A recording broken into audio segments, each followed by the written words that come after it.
Olá pessoal, sejam bem-vindos então para o nosso terceiro vídeo das aulas de ácidos e bases do nosso curso de Química Inorgânica. E hoje eu vou dar continuidade na discussão que nós estamos tendo sobre classificação de Bronsted e Lowry. Bom, então na nossa última aula eu mostrei para vocês que na classificação de Bronsted-Lowry, um ácido vai ser toda espécie capaz de doar um próton e a base vai ser a espécie que vai receber esse próton. O ácido, então, doa um próton para a base e aí o que vai acontecer? Vai haver a formação de um outro ácido e de uma outra base, formando o que a gente chama de pares conjugados. Aqui, nesse caso, a água é uma base e vai dar origem a um ácido conjugado, que é o H3O+. O HCl é o ácido que está dando origem a uma base conjugada, que é o Cl-. Observe que a diferença entre os pares conjugados está apenas em um próton. Então, HCl para o Cl- é um próton, água para H3O+, é um outro próton. Isso nós vimos na última aula. Hoje nós vamos entrar um pouco mais na discussão quantitativa, das forças de ácidos e forças de base. E isso a gente só consegue fazer com base em equilíbrio químico. Então, a maior parte das reações ácido-base, elas se processam em um equilíbrio químico. Claro que esse equilíbrio ele pode ser tão deslocado em um dos sentidos que eu posso considerar que a minha reação acontece 100%. É o caso do HCl reagindo com água, formando H3O+, Cl-, como eu posso considerar que a reação não acontece. É o caso do Cl- na presença de H3O+, ele não forma HCl e água. Mas para muitas dessas reações, na verdade, o que eu vou ter é o estabelecimento de um equilíbrio químico.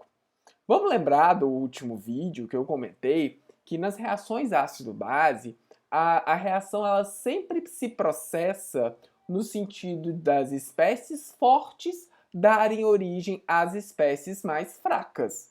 E é isso que eu vou considerar aqui também. Bom, então, primeira coisa, né, gente, equilíbrio químico, todo mundo aqui já deve ter uma ideia do que se trata, né? Eu vou fazer aqui uma pequena revisão apenas, mas o equilíbrio químico é um estado onde as duas reações elas vão acontecer em taxas iguais, de modo que eu não vou ter no equilíbrio variações macroscópicas de concentração. Assim, eu represento esse equilíbrio químico como essa seta de duplo sentido, né? Essas duas setas, né? Apontando uma para cada lado, para indicar que a reação ela se processa tanto no sentido direto quanto no sentido inverso. E o estado de equilíbrio, né, ele tem algumas características, como por exemplo, ele é dinâmico. Apesar das concentrações não variarem, o que pode levar a um pensamento de que a reação está parada, isso não é verdade, ela está acontecendo. A diferença é que ela acontece em taxas iguais. Um outro fator importante é que o equilíbrio ele é atingido de forma espontânea. Quer dizer, você pode levar muito tempo, mas o sistema vai evoluir espontaneamente para o estado de equilíbrio. Isso é interessante, que aí conecta com o terceiro ponto, que é a questão da reversibilidade. Quer dizer, não importa se eu começo o meu equilíbrio colocando esses reagentes ou se eu começo o meu equilíbrio colocando esses reagentes. Ao final da história, eu vou conseguir alcançar o mesmo estado de equilíbrio. E esse estado de equilíbrio, ele vai depender apenas da temperatura do meu sistema. Isso indica, então, que o meu sistema ele é reversível, ele faz tanto nesse sentido quanto no outro sentido.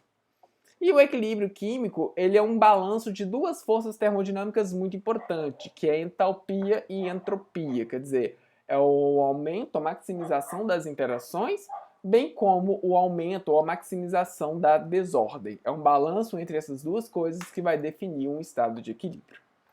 Bom, eu trouxe aqui um exemplo da reação do N2 com O2, formando o NO balanceado.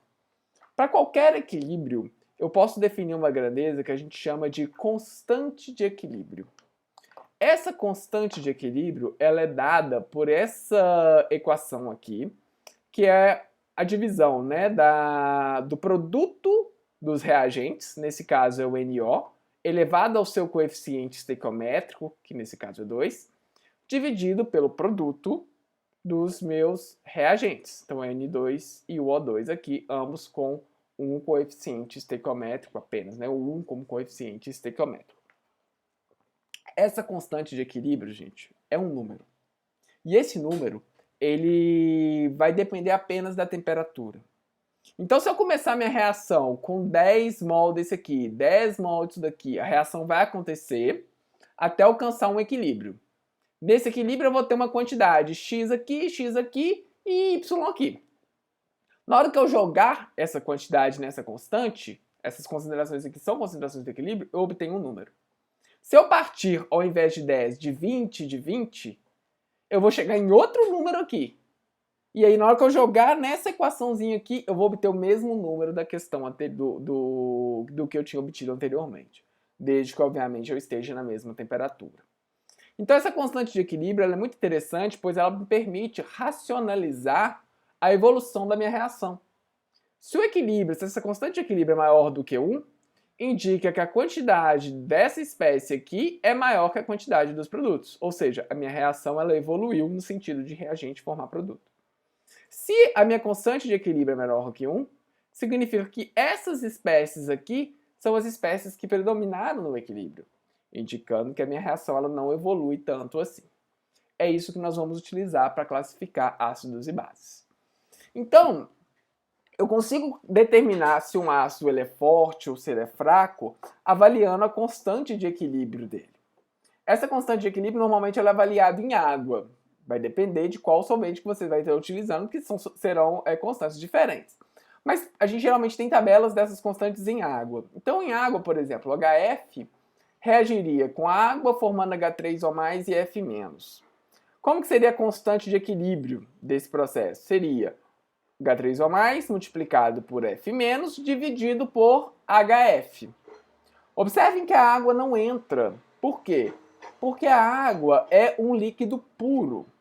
Sendo um líquido puro, a concentração dele é uma constante, de modo que ela possa ser inserida aqui. Então não vão entrar líquidos puros e não vão entrar sólidos pelas mesmas condições. Então a minha expressão da constante de equilíbrio é essa daqui, tá ok? Bom, se o meu Ka for pequeno, detalhe, essa constante de equilíbrio aqui, como se refere à constante de acidez, ela vai ser chamada de Ka. Se esse Ka for pequeno, indica que essa reação aqui acontece pouco. Então a tendência do meu ácido formar os íons é pequena, de modo que esse ácido é um ácido fraco. Já se o Ka for grande, implica que eu vou ter uma grande quantidade dessas espécies aqui. E esse ácido, então, vai ser um ácido forte. Assim como eu defino a constante de acidez, eu também posso definir uma constante de basicidade. Então, por exemplo, a amônia vai reagir com a água formando NH4+ e OH-. Jogo essa expressão na constante de equilíbrio, novamente a água é um líquido, ela não vai entrar, fica NH4 vezes OH- dividido por NH3. Se minha constante for pequena, a base é fraca, quer dizer, essa reação aqui acontece pouco. Se a minha constante for grande, a base é uma base forte. Bom, gente, eu já tenho isso tabelado para inúmeros ácidos. Então eu posso usar essas tabelas para ter uma ideia se o ácido que eu estou analisando é forte ou fraco. Então, se você quiser saber se uma determinada reação deve acontecer entre um ácido e uma base em água, você vai olhar essas tabelas e vai verificar se o ácido forte está reagindo com a base forte para formar as espécies mais fracas. É essa a ideia que você considera quando você quer usar essas constantes para avaliar se uma reação pode acontecer. Se o ácido tiver mais do que um próton, é o que acontece, por exemplo, no ácido sulfúrico e no ácido sulfídrico, cada próton vai sair com uma determinada facilidade. Então, por exemplo, o ácido sulfúrico, a constante de acidez do primeiro próton é de 10 a 2. Contudo, a constante de acidez do segundo próton já não é tão alta assim, é 10 a menos 2. Isso significa, gente, que se você tiver em pH muito baixo, você não vai ter sulfato, provavelmente você vai ter hidrogênio sulfato. Já o ácido sulfídrico, olha só, a primeira perda do próton é 10 a menos 8. A segunda perda de próton é 10 a menos 19. Dificilmente você vai conseguir tirar o segundo próton do ácido sulfídrico. Esse aumento da dificuldade de desprotonação à medida que você aumenta à medida que você vai retirando, isso é condizente com o modelo eletrostático. Porque olha só, você tem aqui uma espécie que é negativamente carregada. Então, tirar um H+ dessa espécie aqui é muito mais difícil do que tirar o H+ dessa espécie neutra. Quer dizer, você tem uma interação eletrostática aqui que vai dificultar esse processo como um todo. Tudo bem? Bom, quando você tem espécies com muitas protonações, o que você vai ter é um diagrama de distribuição, como esse que está indicado aqui. O que mostra, na verdade, qual que é a espécie que vai predominar em uma determinada faixa de pH. Então, por exemplo, no ácido fosfórico você pode perder 3 prótons. Se você estiver no meio extremamente ácido do ácido fosfórico, aqui em pH 1, olha só, quase 100% das espécies vão ser H3PO4. Já se você vai para pH 5, você vai ter essa espécie aqui, ó, H2PO4, 100%, ó, 1. Se você for para pH 10, a espécie que vai predominar é o HPO4 2-, quer dizer, você vai tirar 2 prótons. E se você for para pH 14, você praticamente vai tirar os 3 prótons e vai ter a espécie PO4 3-, com um pouquinho aqui, né, de HPO4 2-. Então, esses diagramas de distribuição te permitem saber qual que vai ser a espécie química que vai predominar em um determinado pH. Bom, imagina a situação que você coloca NaCl em água. E aí você vai pegar lá a sua fitinha de medida de pH, mergulha na solução e vai conferir o pH da sua solução. No caso do NaCl, o que você deve obter? pH 7, sem dúvida. Agora, se ao invés de você colocar NaCl, você pegar uma solução de acetato de sódio. Bom, acetato de sódio não tem H+, não tem H-. Mas olha só, quando você coloca o íon acetato em água, o íon acetato é uma base forte, ou razoavelmente forte. E o íon acetato ele pode reagir com água, formando o ácido acético na forma protonada. Lembra que o ácido acético é um ácido fraco? Então, se ele é um ácido fraco, a base conjugada dele deve ser uma base mais forte. E dando origem ao OH-. Então agora, olha só, eu coloquei acetato de sódio em solução. Mas quando eu coloco esse acetato, aparece o íon OH-. Esse íon OH-, ele vem da água. E essa reação que nós temos aqui é uma reação chamada de reação de hidrólise, quer dizer, quebra da água. Quando isso acontece, eu vou ter um ligeiro aumento de pH por causa disso daqui. Então, o pH dessa solução, uma solução 0,1, vai ser de 8,89. De forma semelhante, se eu pegar o íon nitrato, pegar lá nitrato de potássio e colocar em água. Bom, você pode pensar, então vai acontecer a mesma coisa. Só que olha só, o nitrato, quando ele reage com água, ele vai formar o ácido nítrico, que é um ácido extremamente forte. Então, essa reação, a tendência dela é não acontecer. E, de fato, ela não acontece. O pH da sua solução é um pH 7, indicando que você não vai ter um aumento de íons OH-. Então, essa reação aqui praticamente não vai acontecer. Já se você colocar o íon amônio, NH4+, pode ser cloreto de amônio. Quando você colocar ele em água, esse NH4+ vai perder um H+ para a água para formar amônia e H3O+. Então, o seu meio vai ficar ligeiramente acidificado. E aí você vai ter aqui um pH de 5,11. Então, essas reações são reações que acontecem com sais e sempre vai acontecer se o sal que você tem for capaz de formar um ácido ou uma base fraca. É o mesmo princípio que a gente estava discutindo anteriormente. A reação sempre evolui no sentido de formar as espécies mais fracas. Se o seu sal tiver uma base fraca, uma base forte ou um ácido forte, ela vai hidrolisar a água para formar as espécies mais fracas. E aí isso vai refletir uma variação de pH. Bom, na última aula eu comentei desse fenômeno, que é o chamado efeito nivelador de solvente. Então, por exemplo, o ácido clorídrico HBr, você tem constantes dele, de acidez, que são estimadas da ordem de 10⁷ e 10⁹. Isso significa que se você colocar os dois em água, você não vai ter HCl, você não vai ter HBr. O que você vai ter é H3O+, e Cl- e Br-. Moral da história, você não vai conseguir saber qual dos dois ácidos é mais forte, observe, isso aqui é estimado, tá? Você não consegue saber qual dos dois é mais forte se você comparar o comportamento deles na água. Porque na água eles vão estar 100% dissolvidos. Então o que você teria que achar? Você teria que achar um outro solvente onde um deles vai conseguir reagir e o outro não vai conseguir reagir tanto. Poderia ser em ácido acético, por exemplo, como solvente. Então, na verdade, o solvente ele tem papel importante para determinar a acidez da sua substância. O solvente, na maior parte das vezes, é a base que vai receber, né, o hidrogênio do ácido, tá? Então, via de regra, gente, esse efeito, tá, é o chamado efeito nivelador. Quer dizer, nenhum dos dois ácidos aqui conseguiria ser mais ácido do que o H3O+, porque eles seriam totalmente transformados em H3O+.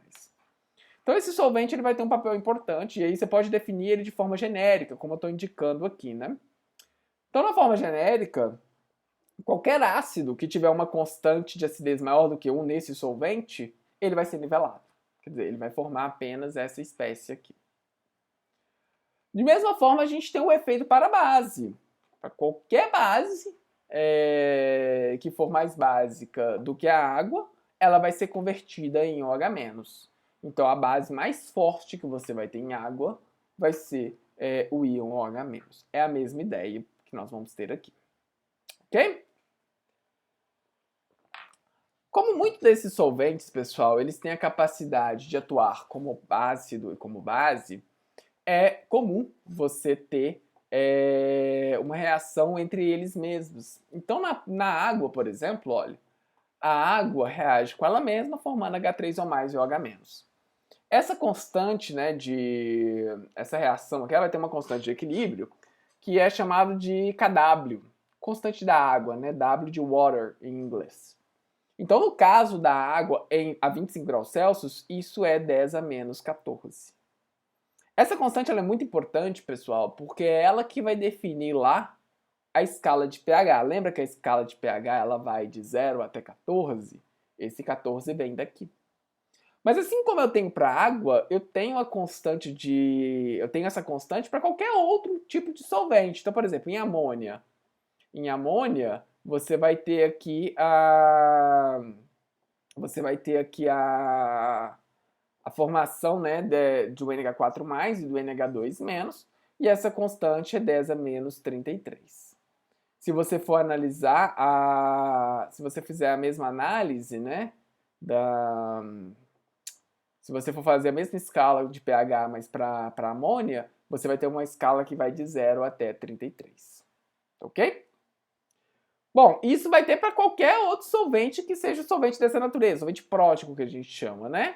Então, por exemplo, aqui no caso da água é 10⁻⁻14. Aqui está aparecendo na forma de pK, gente, o P é menos log da constante. É muito utilizado quando você tem uma variação de muita amplitude. Então aqui a cetonitrila tem uma constante baixíssima, 10⁻34. O ácido sulfúrico 10 elevado a menos 3,4 e assim vai. Então isso vai ser para qualquer solvente. Só de uma curiosidade para a gente terminar, a gente consegue explicar, por exemplo, por que o ácido sulfúrico, então, é um bom condutor elétrico, enquanto que a água não é. Bom, a gente pode resolver isso daqui, ó. A constante de equilíbrio é 10 elevado a menos 34, então significa que a concentração de HSO4 mais multiplicado pela concentração, desculpa, aqui é menos, tá, gente? Não, aqui é menos, ó, desculpa, aqui é menos. Mais H3SO4 mais isso aqui é igual a 10 elevado a menos 3,4. Numa solução neutra, quer dizer, sem predominância de nenhum deles, a concentração vai ser a raiz quadrada disso. Eu não vou fazer a conta exatamente, não, mas isso aqui vai ser da ordem de 10 elevado a menos 1 mol por litro. Ou seja, enquanto que na água, pH 7, a concentração de H+, e de OH- é de 10 a menos 7 mol por litro, no ácido sulfúrico, a concentração dos íons é de 10 a menos 1. Isso vai garantir uma condutividade elétrica para eles. Certo? Bom, vocês conseguiram entender basicamente qual era a ideia que a gente queria discutir com essa aula? Bom, no mais é isso. Eu agradeço a atenção de vocês. Recomendo que dê uma estudada nessas constantes para aprender. Eu não vou entrar em grandes detalhes porque vocês vão estudar isso demais em química analítica. E para nós aqui na química inorgânica, o ponto mais principal vai ser correlacionar essa força com a estrutura química do seu ácido. É o que nós vamos ver no nosso próximo vídeo. Mas, de toda forma, fica dado aí o papel das constantes. Agradeço a atenção de vocês. Volto em breve com mais um vídeo. Tchau, forte abraço.